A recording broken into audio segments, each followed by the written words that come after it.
Maharashtra news 24 सामान्य जनतेचा आवाज। एसटी चालक नियामत खान पठाण सेवापूर्ती निमित्त निरोप समारंभ कार्यक्रम। जिंतूर येथील आगारातील एसटी चालक नियामत खान पठाण हे दिनांक 31 मे रोजी सेवानिवृत्त झाले। यावेळी आगार प्रमुख आनंद चव्हाण यांच्या हस्ते त्यांचा शाल श्रीफळ देऊन सत्कार करण्यात आला। यावेळी एटीएस सोनवणे साहेब यांची उपस्थिती होती। 31 वर्ष एसटी आगारात चालक म्हणून सेवा करून आज सेवानिवृत्त झाले असता नियामत पठाण भावुक झाल्याचे दिसले। यावेळी आगारातील सर्व कामगार वर्गाकडून त्यांचा सत्कार करण्यात आला। यावेळी त्यांचे मोठे भाऊ ज्येष्ठ नगरसेवक उस्मान खान पठाण, पोलीस कॉन्स्टेबल वसीम पठाण, सय्यद गौस मतीन पठाण, मोहसिन खान पठाण, अजमत पठाण आदी जण उपस्थित होते।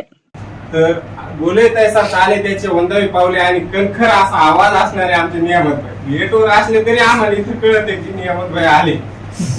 सटकन आवाज असणारे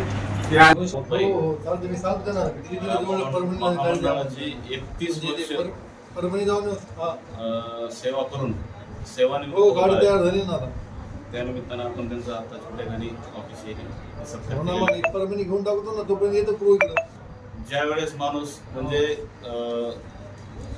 परिस्थिती अशी होती की बाहेर प्रायव्हेट वाहनं खूप कमी होते आणि सगळा भार हा प्रवाशांचा एसटी वरती होता।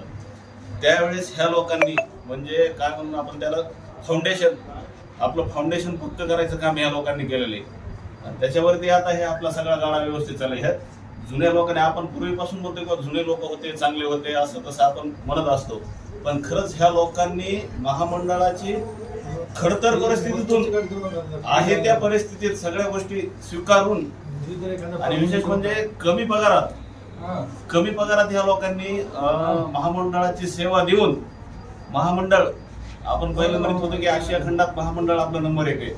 तर ह्या लोकांमुळेच आपल्याला आज हे दिवस आलेले आहेत। आपण जे म्हणतो आता की पूर्वी लय पगारी कमी होत्या तर आता ह्या लोकांमुळेच ह्यांनी कष्ट उपसले म्हणून आपण आजचे दिवस पाहतोय।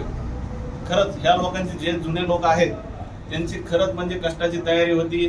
कुठलीही गोष्ट न म्हणजे काही बोलता किंवा न अडखळता आहे त्या परिस्थितीत स्वीकारून ह्या लोकांनी आजपर्यंत महामंडळाची सेवा केलेली आहे, त्याचं फळ हे आपल्याला आज भेटत आहे।